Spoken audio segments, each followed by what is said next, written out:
Thank you for joining us on this very busy news day here on Midday. I'm Chinu Her. This is a story that continues to develop by the minute. A global tech outage knocking off banks offline, impacting media outlets, affecting emergency services, and even grounding flights all across the country. Our Meghan MacPherson has been at Des Moines International since early this morning. We'll check in with her live in just a few minutes. But first, here are three things we know about this tech outage at this minute. The first thing here, the company linked to this chaotic outage is called CrowdStrike. They're a cybersecurity firm. More than half of the Fortune 500 use their product, along with first responders, hospitals, and payment systems. Secondly, the company said the issue happened when it deployed a faulty update to computers running Microsoft Windows. The White House says President Biden has been briefed and is in touch with CrowdStrike. Its CEO on CNBC expressed remorse for the chaos. I personally apologize to every organization, every group, and every person who's been impacted by this. And we understand the gravity of the situation. Local 5 has been reaching out to different organizations across central Iowa this morning on the outage's impact. The Marion County Sheriff's Office posted on Facebook its regular landlines at its office are down. They emphasize 911 calls can still go through, but they may be routed to neighboring counties. Marion County Sheriff's deputies say if you have a non-emergency to report, to instead reach out through their social media accounts or in person at its office lobby. We have reached out to the Polk County Sheriff's Office as well and Des Moines Police on if the outage is affecting them. We'll pass that information along once we learn more.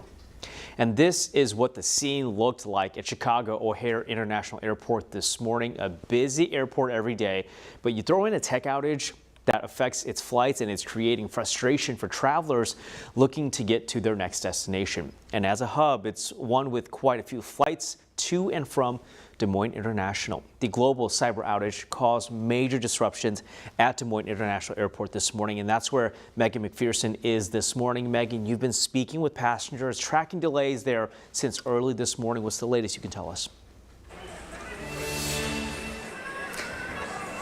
Yeah, Chinu, good morning.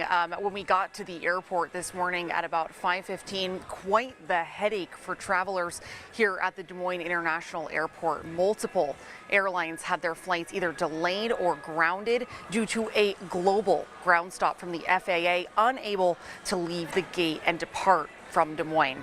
Now, officials here at the Des Moines International Airport tell me that their systems are back up and running again, but multiple airlines such as Delta, American, and United all faced system issues. While that was unfolding, lines at check-in desks began to pile up, especially at the Allegiant desk.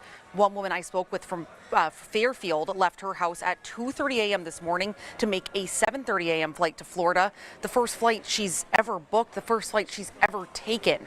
That flight has now been canceled, causing confusion for her and many other passengers. Stressful, yes. I've been anxious all day, and then you add all this on top of it, the delay. I'm wondering if I'm actually going to make it to Florida today or not, but I'm trying to stay positive and optimistic about the situation. All three Allegiant flights that were set to depart from Des Moines this morning were canceled, and the afternoon flights do remain up in the air, according to check-in agents that I've just spoken to here at the airport. The airline did post on X at 7:30 a.m. this morning that customers may experience delays when booking, checking in, or accessing boarding passes due to a, quote, third-party software system outage. And I do want to give you an update at this hour as I take a look at the departure and arrival boards just behind me here. Now, for an update for you, 3 Delta flights so far this morning have been canceled. And as I mentioned previously, those 3 Allegiant flights have been canceled. All other flights that are currently experiencing some delays are still expecting to take off from the Des Moines airport this afternoon. But again, the situation is very fluid and up in the air as these airlines are working to get their systems back in place. And as we continue to follow the impacts that this global tech outage is having here at the Des Moines International Airport and across the state, I'll have another update for you in about 30 minutes. Live at the Des Moines International Airport, Meghan MacPherson, Local 5 News. Right, we will check back in with Megan in a little bit here. This outage is causing a wrench with other forms of transportation. If your errands include renewing that driver's license, you may want to hold off. The Iowa DOT shared this morning driver's license and ID issuance, vehicle registration, titling, and more are being affected. They say service availability is currently unreliable. Mercy One Des Moines Medical Center shared on Facebook its own issues from the global tech outage. They say multiple workstation and application access systems were affected. They emphasized it's a vendor-related situation.